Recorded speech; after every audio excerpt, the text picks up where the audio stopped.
The hardwood floor is my studio tonight. Photographs spill around me like fallen leaves, portraits, colors, and captured joy from last weekend's Vermont wedding. The bride's ivory gown glowed against the backdrop of fiery maples, just as I'd envisioned. My favorite shot her and the groom beneath a canopy of red and gold, their fingertips barely touching as autumn danced around them. Then the phone rings. Mom. My chest tightens before I even answer. "Hey, Mom," I say, tucking the phone between my shoulder and ear, still sorting the photos into neat rows. Her voice slices through the calm like a blade. "Courtney, we need to talk about Lily's wedding." I smile, relieved to finally be on the same wavelength. I was actually about to call her. "I've got a few ideas for the photos. Miami light is perfect this time of year. Don't come." The words hit harder than the sound of my coffee cup crashing to the floor. Brown liquid floods across the prints, smearing faces, blurring smiles, my art dissolving into stains. "What?" The word barely escapes. "You'll ruin your sister's day," Mom says, tone sharp and cold.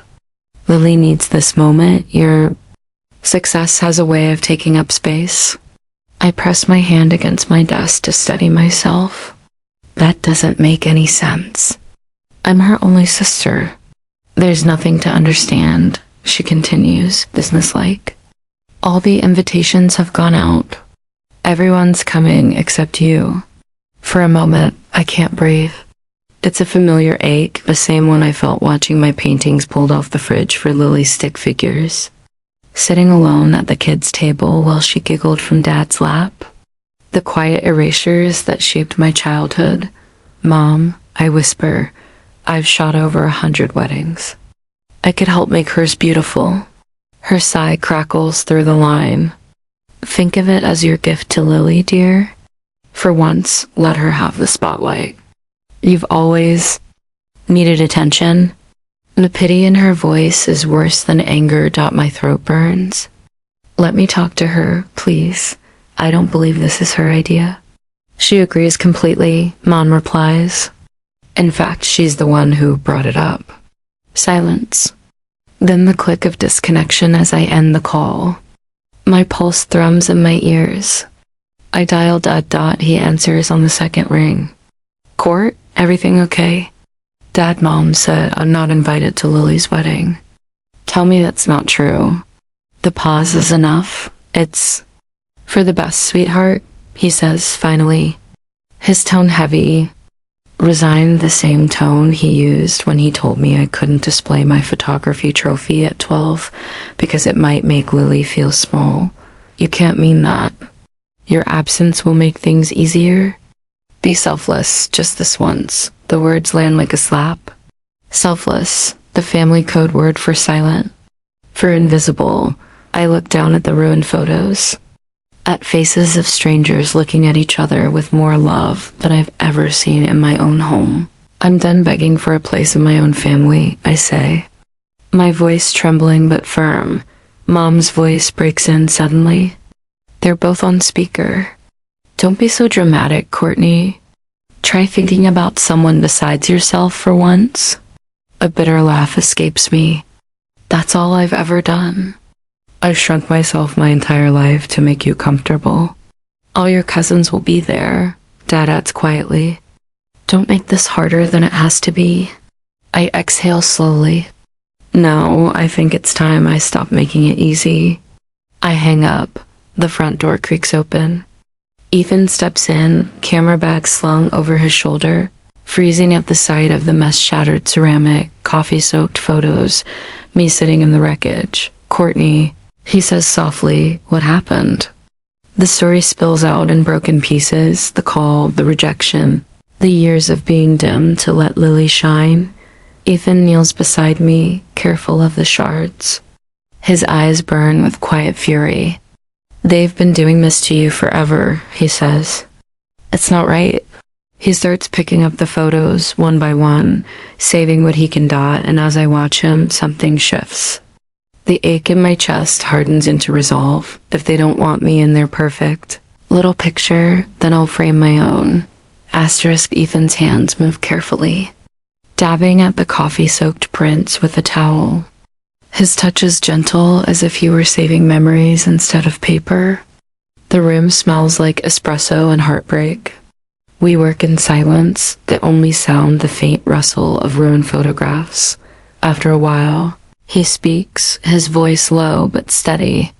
"Your sister's wedding? That's her story," he says, eyes on the prints. "But your life, that's yours, Court. Stop letting them edit you out of it." I lift my gaze to him. For the first time, it clicks. The choice was never between attending Lily's wedding or staying home. The real choice was between shrinking or standing tall. I spent my whole life making myself smaller. I whisper. Ethan looks at me, calm but fierce. "Then maybe it's time you stopped." The words take root, quiet but uncheckable. 3 weeks crawl by like molasses. I bury myself in editing hours of glowing brides and laughing guests until the faces blur together and my phone stays achingly silent. No calls, no texts. Just that heavy, invisible wound beneath my calm exterior. Then one morning, Amanda calls. Her voice crackles through the speaker. "Court, you need to see what Lily just posted." I hesitate. I'm not sure I want to know. But of course I scroll anyway. Miami Beach venue. 800-gram budget. Tulips flown in from Holland. Celebrity chef. My stomach knots.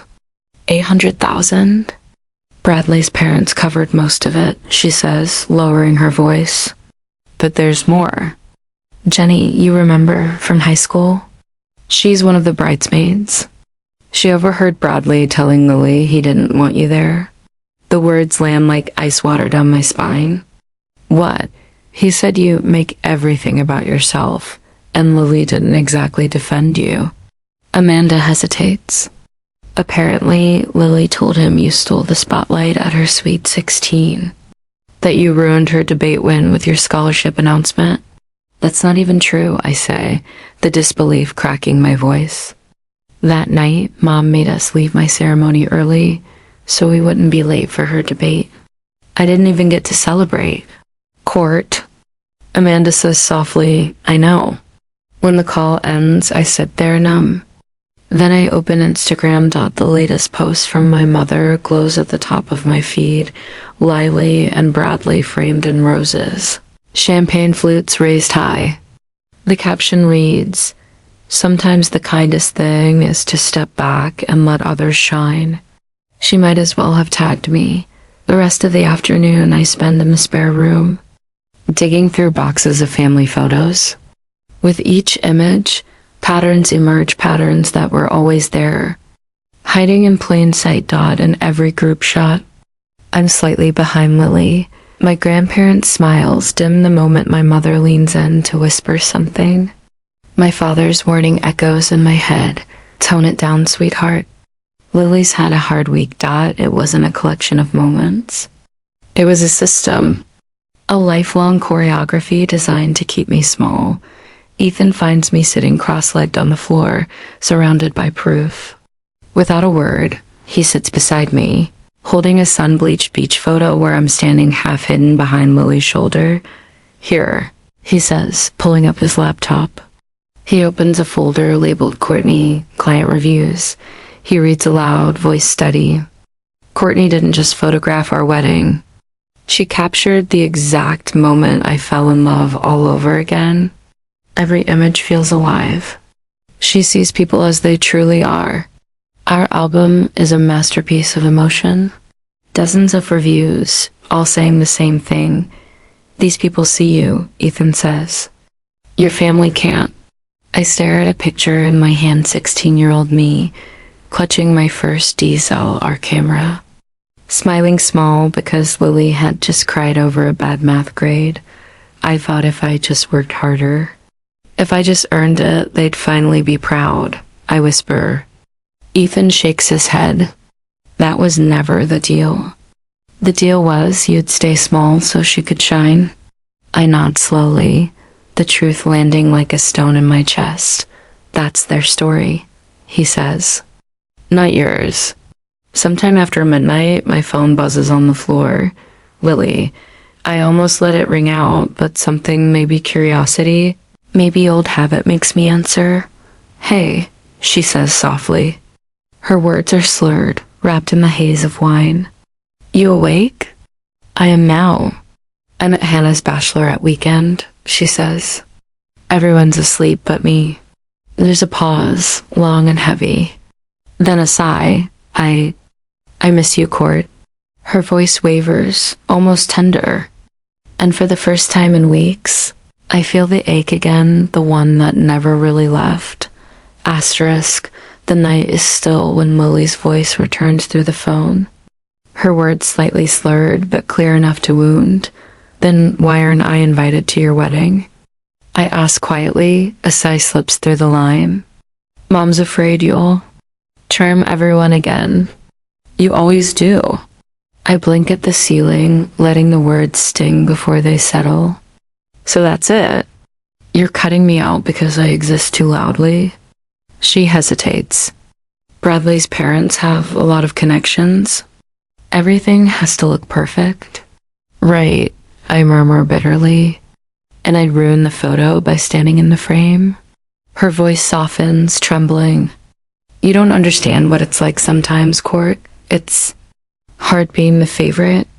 Everyone expects me to be perfect. For a second, I almost laugh. You're worried about expectations? Try spending your life pretending you're smaller so someone else can feel big. Asterisk, that's not true. It is, and deep down, you know it. Silence stretches so long it becomes its own language. Then she exhales, voice flat again. I should go. The line goes dead. I don't move for an hour. I just sit there in the dark, phone still in my hand, listening to the quiet hum of the fridge, the creak of the house settling around me. When Ethan finds me, the first light of morning halos his tired face. Hey, he murmurs, crouching beside me. What if we got away for a weekend? Clear your head.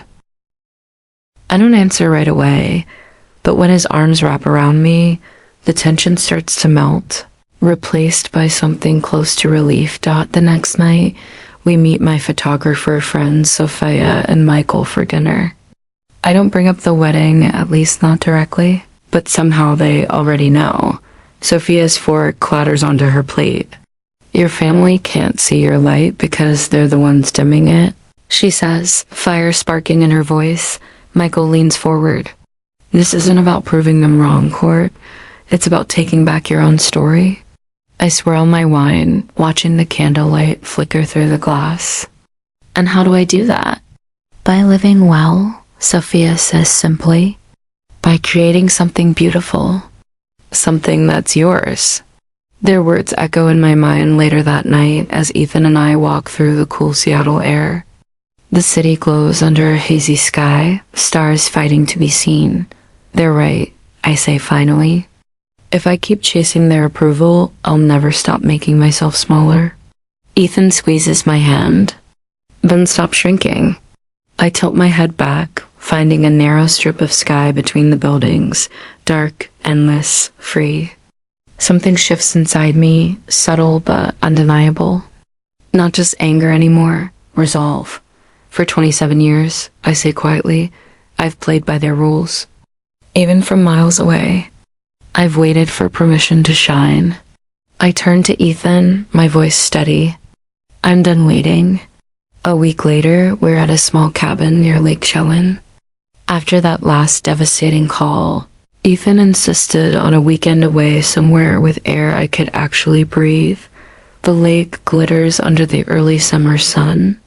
On the coffee table, I've spread out travel brochures, still half distracted by the glow of sunset outside when Ethan calls from the deck. Court, come look at this. He's on the couch with his laptop open, the screen alive with images, stone walls wrapped in vines, terraces perched above a sapphire sea. What am I looking at? I ask, settling beside him. Remember Giovanni? The director from the Milan documentary? I nod, the eccentric Italian filmmaker who adored Ethan and fed us pasta until midnight. He rents his family villa for small weddings. Ethan says, clicking through photos. Look at this terrace over the Amalfi Coast, flowers tumbling down ancient walls.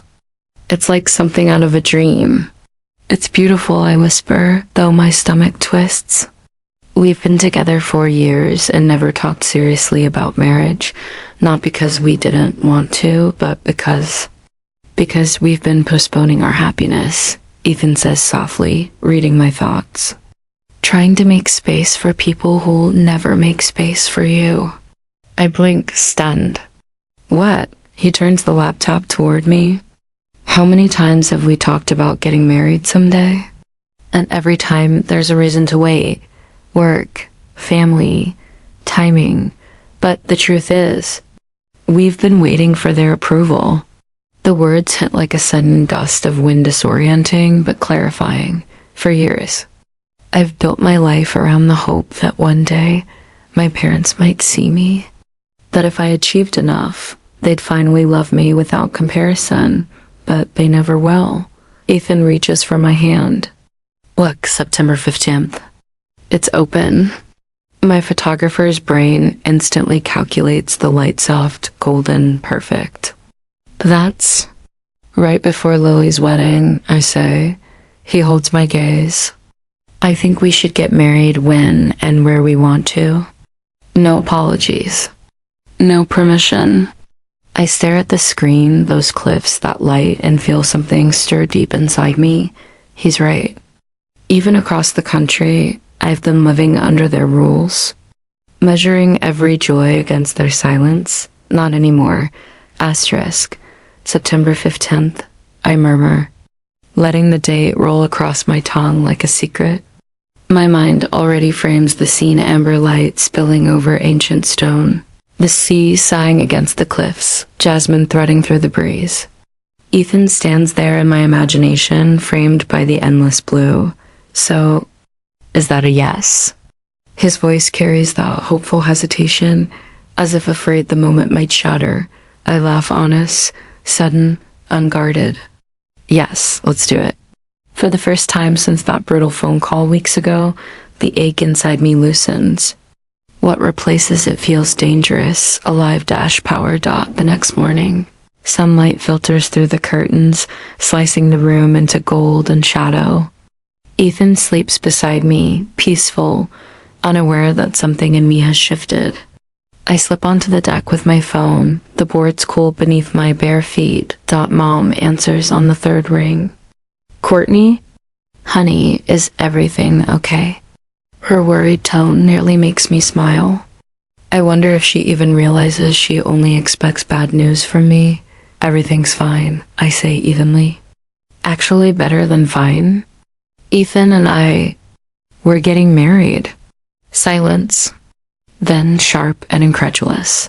What? When did this happen? We've been together 4 years. It just feels right now. I glance toward the lake. An osprey glides across the sky, hunting. We found a place in Amalfi, just 25 guests, of something small, something real. You can't be serious, she snaps. You know, Lily's wedding is next month. She's drowning in stress, and you're just what? Planning your own wedding right before hers? How could you do that to her? Old reflexes stir the urge to apologize, to shrink, to make it all easier for her. But not today. I'm not doing anything to her, I say calmly. I'm making choices for my own life. This is exactly what I mean. Her voice rises, shrill and familiar.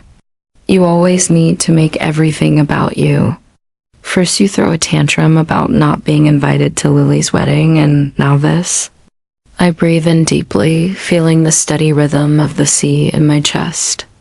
This isn't about Lily, Mom. It's about me and Ethan building something that's ours. Richard. I hear her call to my father in the background. Courtney's trying to upstage Lily's wedding. I close my eyes. But instead of shame, a strange calm settles over me, like the air before a storm. I have to go, I tell her softly. I just wanted you to hear it from me. Courtney, goodbye, Mom. I end the call. My terms. My timing dot below, the osprey dives, slicing through the surface and emerging with a flash of silver. I sit there, waiting for guilt to claw its way back in. It doesn't. Only lightness remains inside. The smell of coffee greets me. Ethan looks up from the kitchen counter. How'd it go? Exactly how I expected. I can't stop the smile that creeps in. She accused me of trying to steal Lily's spotlight. And what did you say? Nothing. I sip my coffee. I didn't apologize. He grins, pride flickering in his eyes. Good, that's my girl. My phone buzzes a flood of messages from Jasmine and Taylor, friends from the photography circuit. We heard the news. Finally, your turn in front of the camera. They both want to shoot the wedding, I tell Ethan, scrolling through their excited texts. They said it's time someone captured my moments for once. He chuckles. I reached out to Giovanni last night. He said the light that week is magic.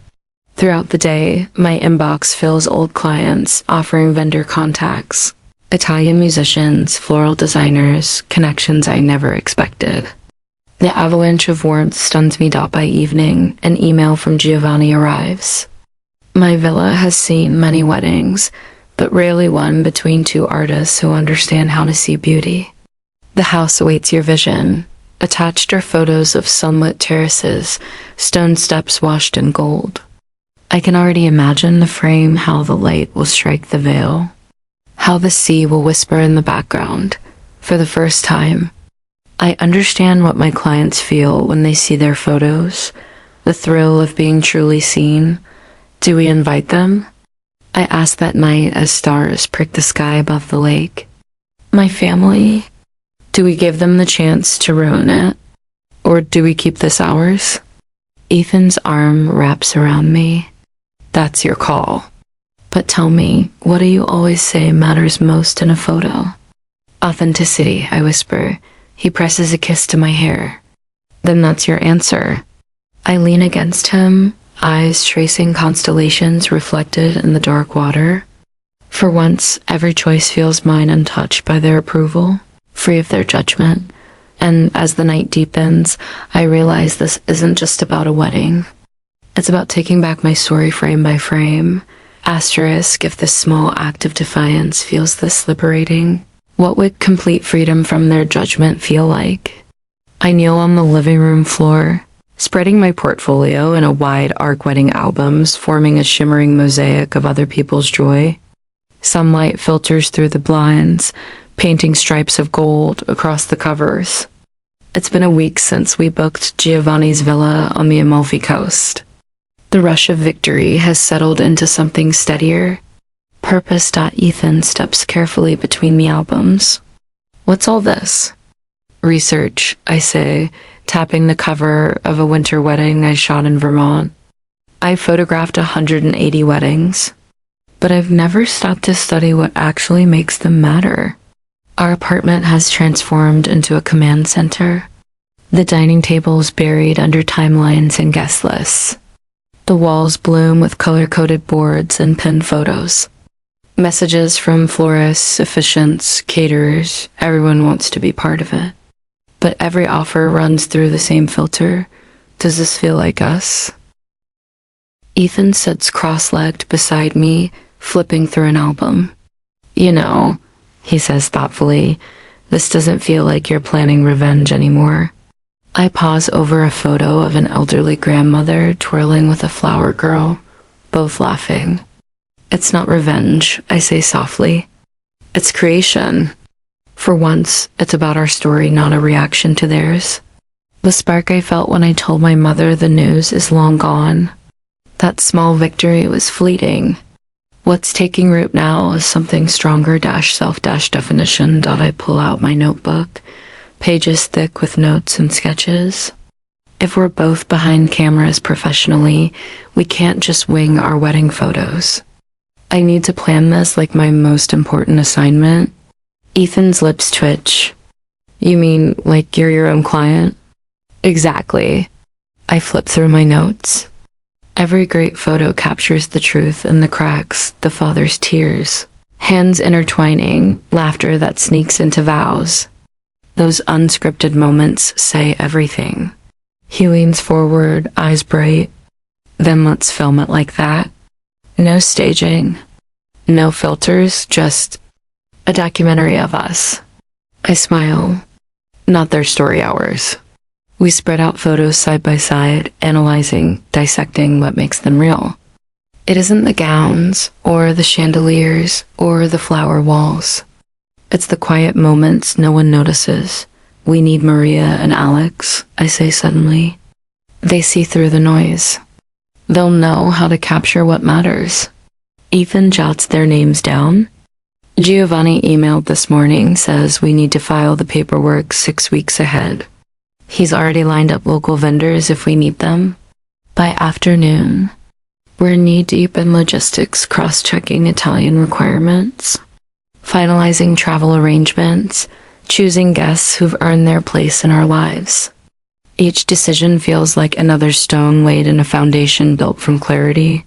Not apology. The phone rings just as the sun dips below the horizon.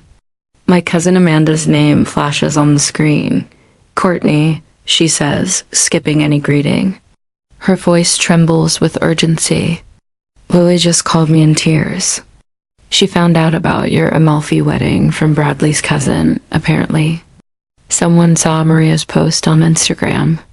My stomach tightens. Of course. The family grapevine efficient as ever. Your mom's been calling everyone, Amanda continues. She's saying you're trying to ruin Lily's big moment. That this is some kind of stunt. I close my eyes, picturing it, their voices spreading the story. Twisting facts into something poisonous. Aunts, uncles, cousins, all lining up behind the version that keeps them comfortable. Courtney. The difficult one. What did you tell her? I ask quietly. I told her I needed to talk to you first. Amanda says, her tone softening. Court, are you doing this to get back at them? The question lingers in the air. A week ago, the answer might have been yes. But now, surrounded by notebooks and sketches and pieces of a life that finally feels like mine, I know better. No, I say firmly. I'm doing this to build something real. I'm not competing with anyone. I'm creating something that belongs to us. Amanda exhales, unsure what to say next.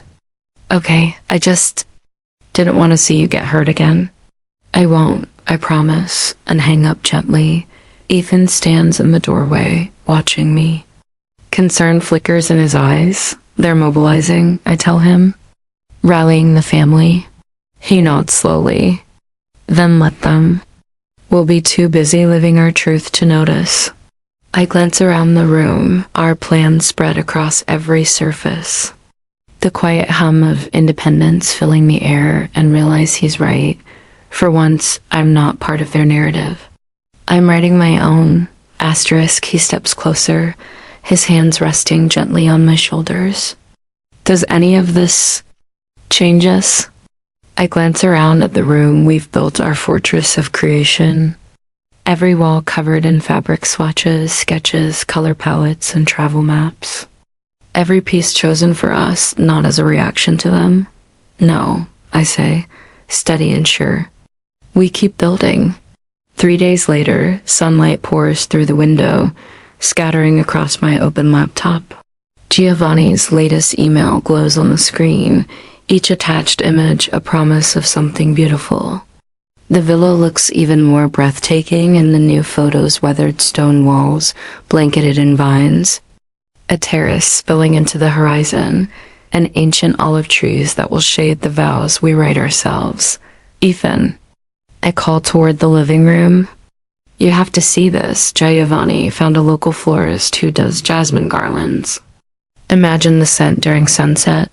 He looks up from his half-packed camera cases, his grin slow and genuine. Exactly what we talked about. Natural, intimate, alive. The apartment around us hums with purpose. Our living room has become a creative war room, lighting diagrams tacked to one wall, seating sketches on another. Swatches of linen and soft earth tones flutter in the breeze from the open window. No chaos, no panic. Just intention. I finalized the invitations this morning, I say, sliding a cream-colored envelope across the table. Inside, pressed olive leaves frame our names written in hand-drawn calligraphy. 25 people. Only the ones who've shown up time after time. Ethan traces the lettering with his thumb. It's perfect, he murmurs. Elegant, but not pretending to be grand. He looks up, meeting my eyes. This is what it's supposed to feel like, creating something real. Not performing for approval. I nod. For once, calm doesn't feel foreign. It feels earned. Every decision, every choice, every boundary has been deliberate. Then my phone buzzes.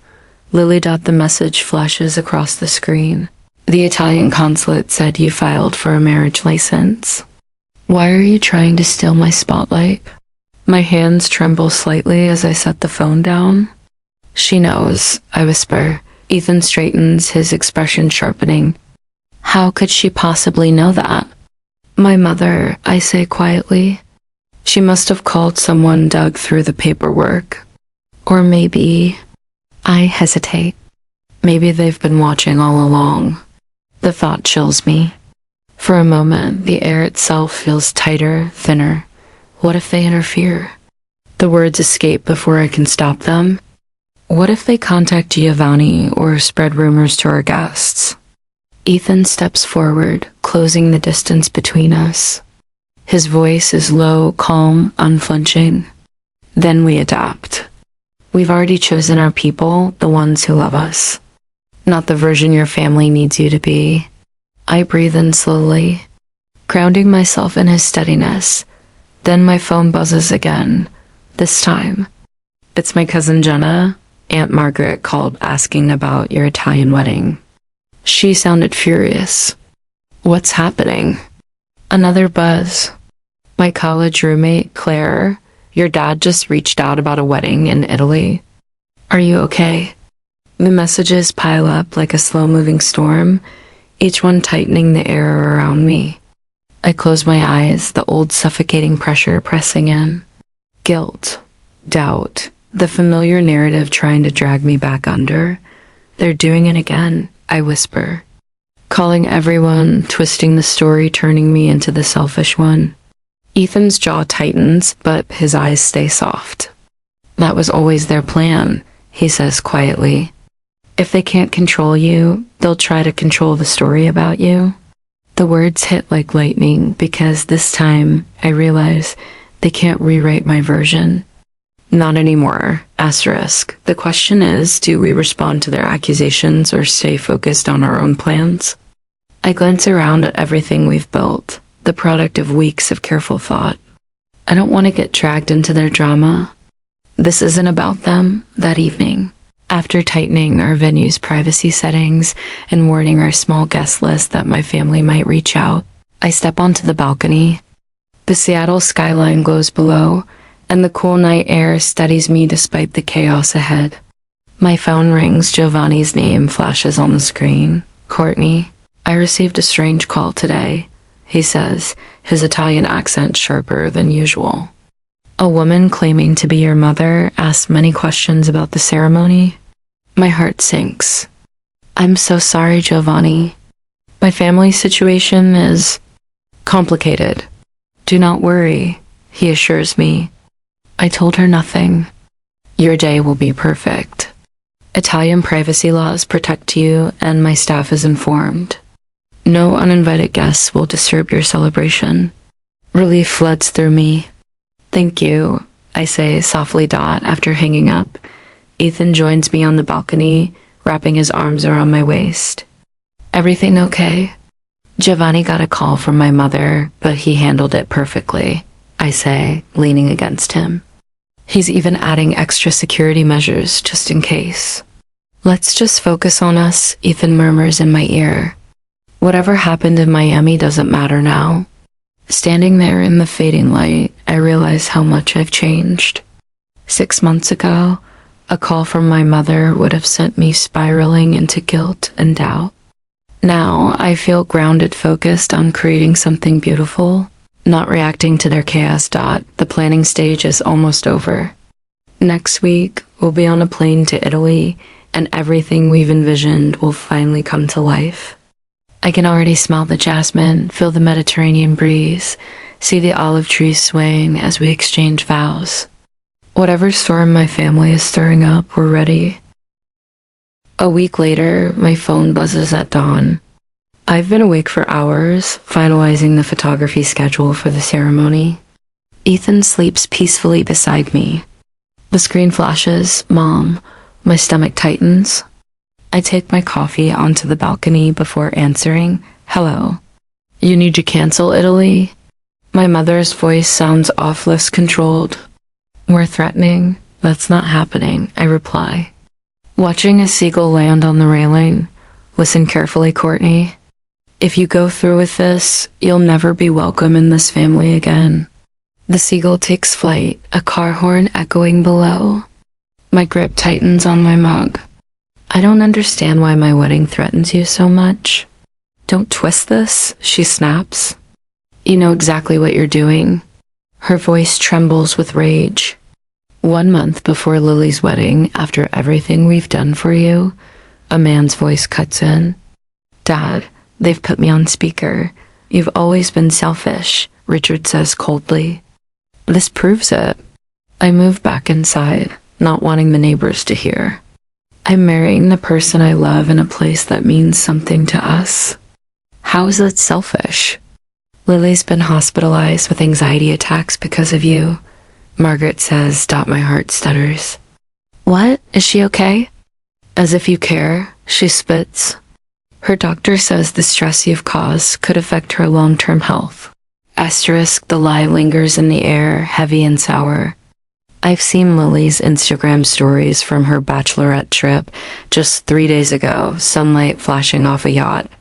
Laughter spilling between her and her friends. A cocktail glittering in her hand. "That's not true," I say quietly. "I saw her post from the Bahamas." There's a pause on the other end. "She forced herself to go," my mother insists. "She didn't want to disappoint her bridesmaids." My phone vibrates, a text from my cousin Rachel. "Is it true you're stealing Lily's spotlight?" Everyone's talking about it. Then my father's voice cuts in, perfectly timed. "Courtney, your grandmother may not be around for another wedding. She's heartbroken you chose a foreign ceremony she can't attend." My throat tightens. "Grandma hasn't left Florida in 15 years. Your cousin Rachel agrees with us," my mother continues, relentless. "So do the Petersons. Even Julie thinks you're being cruel." Julie, my childhood best friend who moved to Australia 5 years ago and hasn't spoken to my mother since. "You're lying," I say calmly, firmly. "Julie hasn't talked to you in years." Another call flashes Uncle Frank, then a text from my mother's neighbor, Susan. "Honey, are you sure about this Italian wedding?" Sounds expensive and unnecessary. It's like watching a well-coordinated army move in. A smear campaign disguised as concern. "Cancel Italy," Margaret says again. "Or accept that you're no longer part of this family." I swallow hard. Is that what Lily wants too? "This is coming from all of us," my father replies. "You've pushed your sister to her breaking point." I walk to the wall where Ethan and I pinned our wedding plans, olive branches. Jasmine flowers, the Amalfi Cliffs glowing in the sunset. Our handwritten vows. My fingers brush the photo of Giovanni's villa bathed in golden light. "I'll think about what you've said." I murmur, not because I mean it, but because I need this call to end. When I hang up, my hands are trembling. I sit at the kitchen counter, the silence pressing in. Ethan steps out of the bedroom, instantly reading my expression. "Your parents?" he asks softly. I nod. "They've escalated. Complete family excommunication if we don't cancel." He pours me coffee and sits beside me. "Are you okay?" "I'm angry," I admit. "They're pulling everyone and relatives, neighbors, even my friends. They said Lily's been hospitalized from anxiety." His jaw hardens. "That's a new low." I think we should call Adam about security for the ceremony, I say, already ahead of you. Ethan replies. Talked to him yesterday. He knows a local guy in Amalfi who can keep things discreet. I blink, surprised. You knew? He nods. I heard your mom talking to Aunt Carol last week. I figured this was coming. He squeezes my hand. This is about us, Court, not them. We spend the day adjusting details. I confirm travel plans with our photographer friends. Ethan speaks to the videographer who'll film everything documentary style. Giovanni emails to confirm the jasmine and olive branch arrangements dot by sunset. We've reinforced our plans, quietly adding security. Keeping our guest list exactly as it is, 25 people who've stood by us dot just after midnight. My phone rings again. Lily? Hello? I answer cautiously. Did Mom call you? Her voice sounds tired, small nothing like the confident sister I remember. Yes, I say, a long silence. I didn't ask her to. She says finally. I don't respond. Is it beautiful? She asks softly. The place in Italy? The question catches me off guard. Yes, it overlooks the Mediterranean. The light at sunset is perfect for photos. She makes a quiet sound, half sigh, half longing. 25 guests, just people who matter to you, she murmurs. Part of me wishes I was having your wedding instead of mine. 230 guests, most of them Bradley's family. People I barely know. For the first time, my anger fades. I feel something else, pity. It's not too late to change things, I tell her, even though I know she won't. You know I can't, she says, her voice hardening again. Mom would never forgive me. Mom's forgiveness seems pretty conditional these days. Lily laughs a hollow, humorless sound. Always has been. There's a pause. I should go. Bradley's waiting. Lily, I say softly. Just take good pictures, okay? Okay, she whispers. Then the line goes dead. Asterisk, the line goes dead dot the next morning. Ethan and I stand in the airport terminal, luggage at our feet, the hum of early travelers rising around us. Our flight to Naples boards in 20 minutes. From there, the winding road along the Amalfi coast will take us to Giovanni's villa, the place that changed everything. Last chance to back out, Ethan says. His tone light, but his eyes steady, knowing exactly what my answer will be. I glance down at our boarding passes, then at the photo glowing on my phone, Giovanni's villa framed by a molten Italian sunset. The perfect backdrop for a photographer's wedding. My mother's ultimatum echoes faintly in my mind. My father's disappointment. Lily's tired voice from the night before. I slide my hand into Ethan's. No turning back. We board the plane, find our seats by the window. As the engines roar to life, I unfold my vows one last time, words about love chosen freely, about family we build rather than inherit. Ethan leans over and presses a kiss to my temple. This is about us, he murmurs. Not them. The plane lifts, and Seattle shrinks to a scatter of lights fading beneath the clouds. Ahead lies Italy, Giovanni's villa, and the ceremony that will define the line between my old life and the new one. Close my eyes and finally let the anticipation take over.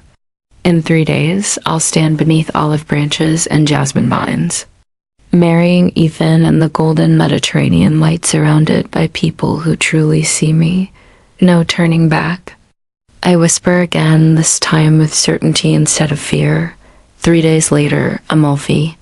Coast, the sun spills gold across the terrace of Giovanni's villa.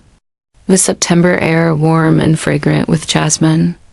I stand at the edge, gazing at the vast blue sweep of the Mediterranean.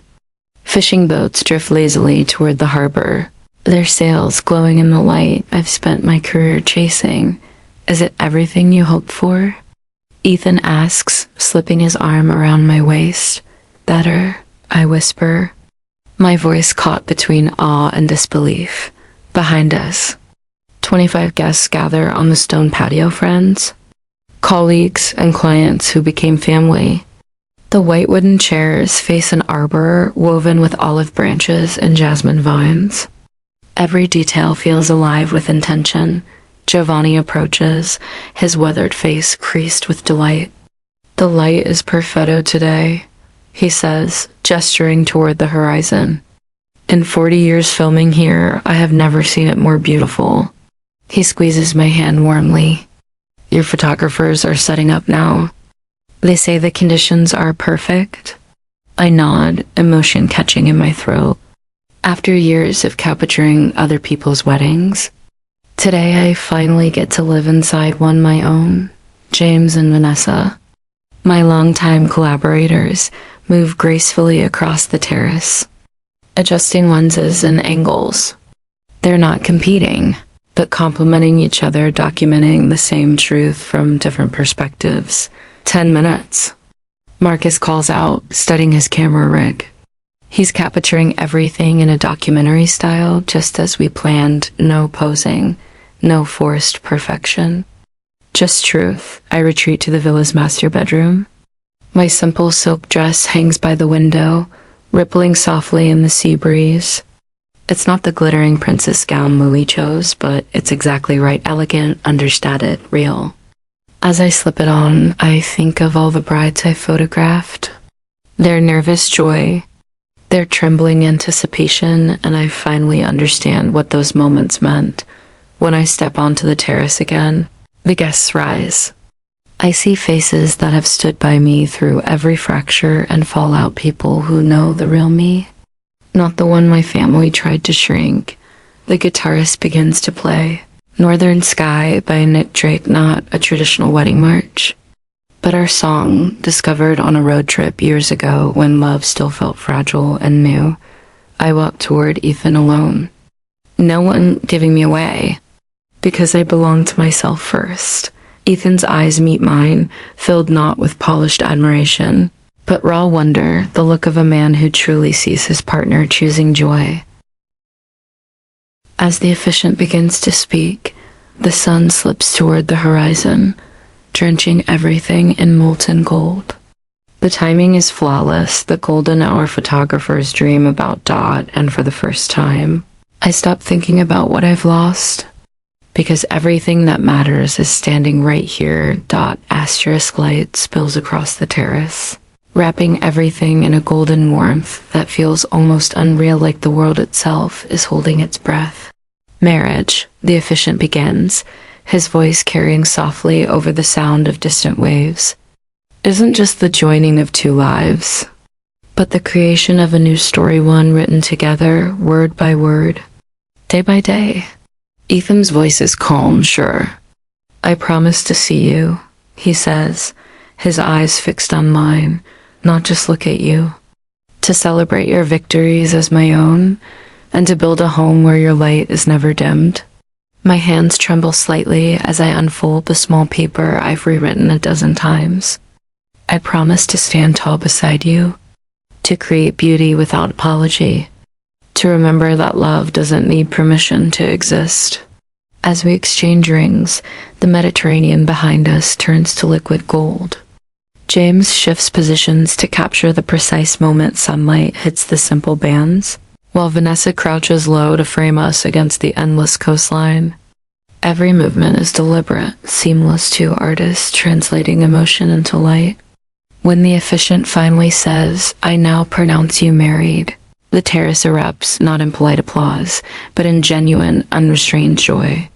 These are not guests by obligation, but people who have chosen to stand in our light. Dinner unfolds beneath strings of lights that sway gently in the sea breeze. Laughter bursts across the terrace like music. The cameras catch everything unposed, authentic, alive. Giovanni rises from his seat, lifting a glass, his accent thicker with emotion. "I have seen many American movies about weddings," he says, earning a ripple of laughter. "Always there's drama. Always someone objects." He pauses, glancing toward me, his gaze steady and kind. "But true love is an act of courage. The courage to claim your own story. I glance at Ethan, who reaches under the table and squeezes my hand. For the first time, I fully understand what he means. My story. Not the supporting role I was assigned, but the lead I've finally chosen to play. As twilight deepens, the guitarist begins a slow, wistful melody. Guests dance barefoot under the lights, their laughter mingling with the hum of the sea.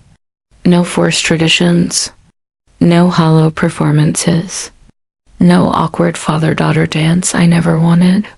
Just joy, real, unfiltered, earned. "Hey," James says softly, approaching with his camera hanging at his side. "I think you should see this." He scrolls to a photo and turns the screen toward me. Ethan and I stand in profile, hands clasped, framed by jasmine vines. The light thins around us, creating a natural halo. It's exactly the kind of moment I would have spent hours crafting for a client, but this one needed no direction. "Mind if I post it?" he asks. "Special." I nod, unable to find words. As he walks away, Vanessa joins me, glancing at the photo still fresh in my mind. "That shot's going to break the internet," she says with a knowing smile. "It's just a wedding picture," I reply automatically, old habits resurfacing. "No," she says, her voice soft but certain. "It's art." Later, as Ethan and I stand together at the terrace edge, watching the last shimmer of sun melt into the sea, my phone begins to buzz. Notifications pour in, likes, comments, shares. 800 comments already, Ethan murmurs, scrolling through them with a grin. "Listen to this one, the most beautiful ceremony I've ever seen, from Helena Baxter." He looks up at me, his smile widening. And for once, I don't shrink from the attention. I let it wash over me, proof that beauty can bloom even from the ashes of defiance. "The Helena Baxter?" I whisper, hardly believing the name on the screen. Helena Baxter, the photographer whose book sits permanently on my desk back home. The one who made me fall in love with this art in the first place. Ethan nods, his thumb gliding over my phone. "And it's not just her," he says. The Italian tourism board just reposted it captioned "Wedding of the Year." My notifications keep flashing. Photographers I've admired for years are commenting. Editors from major magazines are requesting permission to feature the photo. Messages from strangers flood in, people who've never met me, yet somehow feel moved by the joy captured in that single frame. Ethan watches the screen, his tone soft but certain. This is what they feared. Not that you'd ruin Lily's wedding." He pauses, meeting my eyes, "but that you'd prove them wrong." I lean into him, feeling the quiet strength in his presence. Above us, stars begin to bloom across the darkening Mediterranean sky. For years, I've been the one behind the lens, immortalizing other people's perfect moments. Tonight, I finally created my own. Marcus approaches, his camera still recording, eyes bright with pride. "You've made something remarkable, Court," he says, using Ethan's nickname for me. Giovanni joins us then, his weathered face soft in the lamplight. "Your vision has honored this place," he says gently. "Many Americans come to take from Italy's beauty, but you've added to it." Before I can respond, James comes rushing over, practically glowing. "You need to see this," he says, breathless. "Your photo just passed 1 million views. InStyle magazine is asking for your contact info." I glance at my phone again, and this time, I see messages from cousins and aunts who declined our invitations, compliments, admiration, even regret. But for once, their approval doesn't matter, because this moment, this success can't be measured in likes, shares, or features. It lives in the laughter of our chosen family, and the golden glow of that terrace, and the photograph that captured the truth I'd spent years chasing. For the first time, I didn't make myself smaller to let someone else shine brighter dot near midnight. Ethan takes my hand and leads me into the quiet of Giovanni's garden. The world feels softer here, olive trees whispering overhead, stars scattered like diamonds across deep velvet sky. How does it feel? He asks quietly. I take a long breath, letting the night air fill me. It feels... I begin choosing each word carefully, like I finally stepped into the photograph I was always meant to be in. He smiles, and in that stillness, I realize I'm no longer Courtney, the second choice. Not Courtney, the attention seeker. Not Courtney who had to apologize for existing, just Courtney. Artist, partner, creator of my own story, and for once, I feel like I belong exactly where I am when I wake the next morning. Sunlight filters through our bedroom window, painting the sheets in liquid gold.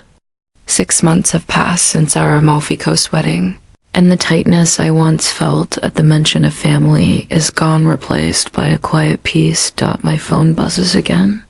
3 major wedding magazines want to feature our story, what the industry now calls the Amalfi Revolution.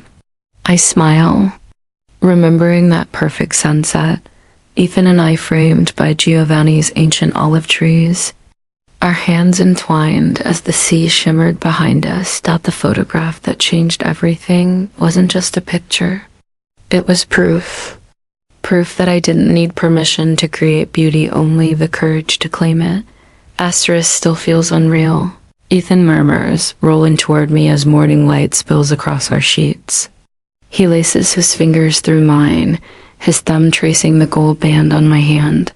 Which part? I ask, smiling sleepily. All of it. He nods toward my laptop, where an open email glows on the screen, the Netflix contract. A documentary about redefining wedding photography. That's you, Court. I glance at the header, revolutionary storytelling through still images. They want to follow me for a year, filming my process, my clients, my philosophy about capturing truth instead of perfection. My phone buzzes again. Another text from Lily, unlike my mother's silence or my father's stiff, obligatory congratulations.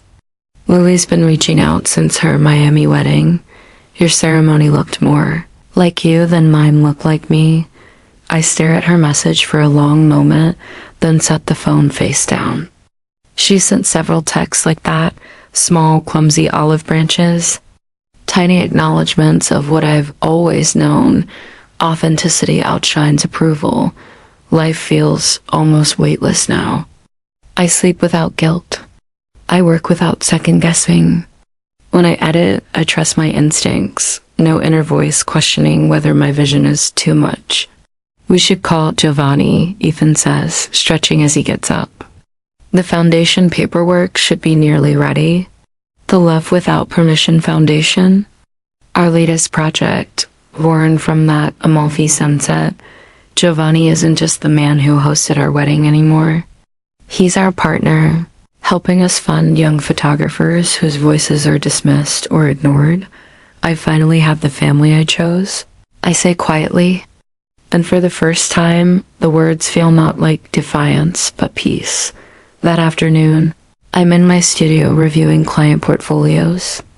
My waiting list stretches 6 months out now, filled with couples who value truth over theatrics. No more taking every gig to prove my worth. No more shrinking my art to please anyone. The walls around me are lined with photographs I once hid away. My 12-year-old self holding her first photography trophy. My college graduation, camera in hand, while my family fawned over Lily. I don't see pain in them anymore. Only proof that I was always meant to tell stories through light. The contrast from 7 months ago is staggering. Back then, I sat among shattered coffee cups and ruined prints after my mother's call, the one uninviting me from Lily's wedding. Instead, I built something that helped others stand taller. Hours later, I stand under bright stage lights, the International Vision Award in my hands. Applause rises around me, not polite, but powerful. In the audience, I see James and Vanessa, Marcus, Giovanni, clients who became friends. And in the front row, Jessica, her expression luminous, I take a breath and begin. The frames we choose define the stories we tell. I say, for years, I let others frame mine through their fears, their limits. I accepted being cropped out, faded, muted. The room grows still. Authenticity isn't selfish. I continue, voice clear and strong. It's the greatest gift we can offer to ourselves and to anyone still waiting for permission to shine. And as the applause swells again, I realize I don't need their validation anymore. I have my own light, and it's finally enough. Asterisk as I hold the award in my hands. My mind flashes back to that day, the shattered coffee cup on the floor, the ruined photographs. A moment everything fell apart just before it all began to come together. And then it hits me with absolute clarity. When people try to make you smaller, that's the moment you rise tallest.